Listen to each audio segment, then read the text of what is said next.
there are some reports now coming out that Canelo Jake Paul is a thing in May as well. Which, by the way, what a freaking year for Canelo Alvarez. Holy shit. Those are two gigantic paydays. And he's the one who coined the phrase payday, payday, payday. So these are two massive things. My question to you guys is, A, do you have an appetite for Jake Paul versus Canelo? And B, and don't laugh at me for saying this or for asking it. Don't ask it. Is it a risk? Don't ask it. Is it a risk? What are you about to ask? Is it a risk? Please don't ask. We've seen this. You take that fight first, you slip. We've seen this. We've seen this with who? With who? We've seen this with who? What's the comp for this? Give me a comp for. I'll tell you right now. Yeah. They said that they were going to do Deontay Wilder. Deontay Wilder slips, right? They said they were going to do Deontay versus AJ. They said they were going to do Hrgovic versus AJ. Hrgovic loses to Dubois. Which one of those was? Who did he slip to? Deontay Wilder lost to what's his name? To Joseph Parker. Which one of those was YouTube influencer versus pound for pound? Oh, Zhilei Zhang. Sorry, Zhilei Zhang. Okay, what's the question? Which one of those was YouTube influencer versus pound for pound great being the hang up in the fight, being the one that stops the momentum? Because it's not happening. There is no world. Okay, then let me ask you this. May I be struck by lightning right now if this is possible? Wow, a lightning bet from. If this happens, right. if this happens. There's just no way. There is no way. Wait. If what happens? If the fight happens, or if the upset of the century happens? If Jake Paul derails Terrence Crawford versus Canelo by beating Canelo, then you book Jake Paul versus Terrence Crawford. Zero. Okay, let me ask you this: if that fight ends up being close, yes, a lot of people are going to watch that fight, right? A lot, because I think a lot of people are going to want to see Jake Paul lose, and 100%. Canelo's going to do this. Canelo would do this, and we're just talking. Let's backtrack to your first question, which is interest. I'm very interested because, as I've long said, I'm on this corner. I only care about Jake Paul in spectacles. It would be an absolute spectacle to see a pound for pound. First, he did Mike Tyson. And I'm not going all the way back, but I'm saying in his most recent outing, Mike Tyson, an all-time legend, a pop culture icon versus Jake Paul, is a spectacle. Now you're going the opposite direction to nearly in his prime. We'll say maybe like he's on the back nine, but he's still close to his prime. He's still a top 5 pound for pound on pretty much anybody's list fighter going against Jake Paul. I'm in for the spectacle. I'm in. I don't think Jake Paul has a chance in hell, but I'm in for the spectacle. And how long has he been beating the drum on this? He's been saying he's going to do this forever. That he's going to fight Canelo. Let's see what happens. So like credit to him if it happens. If it happens. But here's my question. If it's a close fight, does it diminish the gigantic fight in September, or does it make you more interested? Because I think now, I mean, David Benavidez offered a deferring point, but I think a lot of people think Canelo is just going to be too big for Terrence Crawford. If it's a big fight, close fight that a lot of people will watch in May, would it make the basically? I'm going to give you a spoiler. If you're Turkey and you got this gigantic fight at Allegiant Stadium in September, are you like, man, what are we doing here? The booking of that fight tells you exactly the answer to that question. Yeah, there ain't a chance on God's green earth that Jake Paul is going to be competitive with Canelo Alvarez. None. Zero.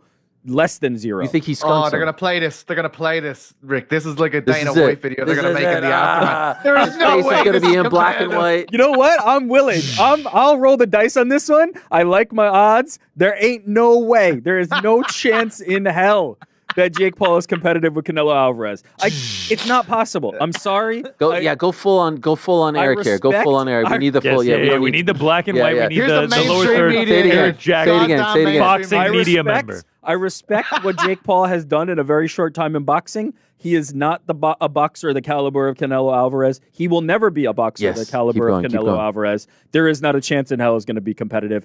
And Canelo will, after dominating him, will roll. Thank you for faunting me. Will roll on to. Oh, wait a minute. What the? Will roll on to fight Terrence Crawford in a fight that I'm also like. I'll be honest. Like I don't love Terrence's fight. I don't love Terrence's odds in that fight. I actually have Terrence #1 pound for pound still. I don't love his chances. I just think he's going to be too small ultimately, and Canelo's going to be too big. But he's got a hell of a better chance than Jake Paul does. I'll tell you that much. Because it's zero. What a world! If this, by the way, if this happens, both have yet to be officially announced. If it happens, what a freaking world we're living in. What a world! It's crazy. By the way, I have some insight into the world of boxing these days because of uncrown.com. When I say insight, I mean from like an interest level, very much courtesy of our good friend Shaheen. The interest in boxing, like we think of it as this niche thing, and that it's not as, like when I was talking about, it's at an all-time high, and all these actual boxing people were shitting on me for saying that, which was bizarre in my opinion. The fan base, maybe because they're underserved, I don't know what it is, but there is such great interest when you compare it to the interest in MMA on the website or even pro wrestling. It's crazy to witness. Even I wasn't really expecting this. And this is only going to make it bigger. Go ahead. Do you think Jake Paul versus Canelo is bigger than Canelo Crawford? Gosh. What a question. It depends on what we're measuring. Yeah, right. I was going to say, what's the metric? Are they going to do it on pay-per-view if it happens? If it's like a mentions of like people talking about it, I'd say probably. Yeah. I guess where do you think they would do it? Because obviously they're doing it at Allegiant for Crawford Canelo. Would they also do a stadium for Paul Canelo as well? Imagine Canelo goes back-to-back. I was going to say, my God, could you imagine? Boss move. I see all these reports that are like Canelo Crawford first ever fight at Allegiant. What if it's actually Canelo Paul? Or you could go back to Cowboy Stadium. Serious question. Is it Netflix worthy? Netflix worthy, lads? I think so. I think so. Yeah. I mean, it's big business, man. Canelo is pound for pound, massive superstar. Also, the fact that Canelo, one of the true faces of boxing over the past 10 years, is the guy, like, you beat up Mike Tyson, and now come to me. Come to me, daddy. Serious question. You know what I mean? It's a great fucking story. I mean, everyone always rips on Jake Paul and his selection of opponents. You can't really rip on this one. Well, you can because you'll say he's a weight bully. He's a weight bully. A weight bully to a pound for pound great of this generation. Irrelevant. He ain't doing a damn thing. Serious question though. You mentioned if Jake Paul keeps it close, would that tarnish Canelo and tarnish the fight against Crawford? That's not happening, so we'll eliminate that option. But is not fighting like a Benavidez instead of Terrence Crawford and instead of Jake Paul potentially something that a boxing fan would look at and go, Canelo's doesn't want the smoke, honestly. I do feel like a lot of the boxing fans have sort of moved on from that fight. I haven't. I want that shit. I mean, I want it too, but like I don't feel like it's being held over his head as much. Yeah, I agree with you. He's moved up to 75, and also the fact that there's a potential better be a Bivol fight out there. I think what people were annoyed about was the fact that like here's Benavidez incredible, and he can't get his payday. Yeah. Like Canelo fought Floyd. Like you gotta return the favor, and there's Benavidez with his hands in his pocket. Now here he is headlining a show in Vegas. Seems to have done well. He's going out to Riyadh. I think the idea of him fighting Beterbiev or Bivol is so mouthwatering that people have kind of moved on. Would they sign up for it yesterday? Absolutely.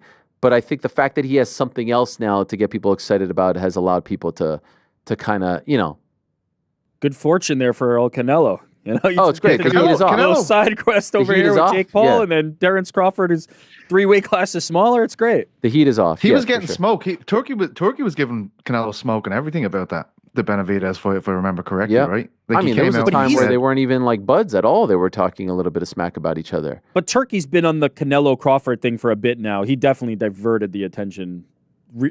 Like a long time. Can I just say this about Jake, and Chael's going to join us hopefully in a couple of minutes here. Last week around this time, we were talking about this thing with Logan Paul, and it ended up being this reality show, right? It's coming out in late March, I think the 27th on Max, about the family, about him, about Logan, and whatnot. And I have sat here on this show, on other shows, and defended the validity of his fights. What's the first thing that everyone wants to say after his fights? They're at work, they're fixed, all this stuff. And I have sat here and said, no, I'm sitting there ringside. No one's pulling punches. These punches are hitting. Like, none of this is scripted. You could go to jail if you get caught scripting a pro boxing bout, one that is sanctioned by an athletic commission here in the United States. And ultimately, in life, and I think in the fight game as well, your credibility is your greatest currency. If the audience believes in you and trusts you, that could take you a very, very long way. And if they feel like you're tricking them, if they feel like you're pulling a fast one on them, it's going to come and bite you in the ass, bite you in the wallet, bite you in the pocket if you get what I'm saying. And so I would say that last week was a major misstep in this quest to be taken seriously, in this quest to be trusted, because very clearly what the message that they wanted to put out was Logan and Jake are fighting. Now, I do think one day they will fight, but very clearly they are not fighting on March 27th on Max. And for a couple of days, they let people kind of run with this, and they knew exactly what they were doing by the way this was promoted, the poster, the initial clip of them facing off, all this stuff. And so I would say that you can't, for lack of a better word, cry in the aftermath of your fights and say, why do people try to take away from what I'm doing? Why do people question the legitimacy of my fights? Why do people try to put it down? Why do haters come out, make YouTube videos, TikTok videos, all this stuff when you pull stunts like this? Because you were very clearly trying to trick people last week. And so thus the currency that you're trying to develop, the currency that you're trying to build up, the credibility currency took a massive hit. And so the next time someone asks one of these questions or makes one of these YouTube videos, the next time a Carl Froch takes a shot at you in this regard, you can only just look back to last week and say, look, you played into this. And I think that that's a shame. There was a very easy and clean way to promote what they wanted to promote last week without hurting their credibility. And Logan is in the pro wrestling world. He deals with a different type of currency. Jake is in the world of trying to become a champion, of trying to beat the likes of Canelo and God knows who else. That's a major hit to him. And so the next time this happens, and I can assure you it will happen again, look no further than last week. Last week, I think, was a major, major misstep. You cannot trick people, especially when you're in that business, especially when you're in the fight business, when all you're trying to do, like, you know, the UFC doesn't put out like April Fool's jokes. They don't trick people with fake announcements, because you don't want the next time there's a questionable call or a controversial scorecard or something like that, people to be like, you're in the business of working us. You can't do that. That was a major misstep. And I would also say that it was unnecessary. It was unnecessary in the sense that, like, it didn't lead to views. It didn't lead to clicks the next day. This thing's coming out in a month and a half. It's coming out in a month and a half. No one's even going to remember that you did this. You know what I mean? Like, no one's even going to say like, oh yeah, that's the thing. Oh, in a month and a half, I need to click on this. No, you want to do something like that, you do it usually when something's coming out that day or the next day. A month and a half later, you just hurt your credibility. And it didn't even lead to anything. It didn't even lead to more viewership. It didn't lead to more people subscribing to Max or tuning in. So I thought that was a misstep. And I would ask him that question. I would love to hear his take on that. Thanks for watching this video. Before you go, if you haven't already, hit that subscribe button for us. Also, give us a thumbs up, leave a nice comment. These things go a long way. And while you're here, do check out the rest of the channel. We've got live shows and full interviews, clips, and a whole lot more. We're doing big things here, and we appreciate your support very much.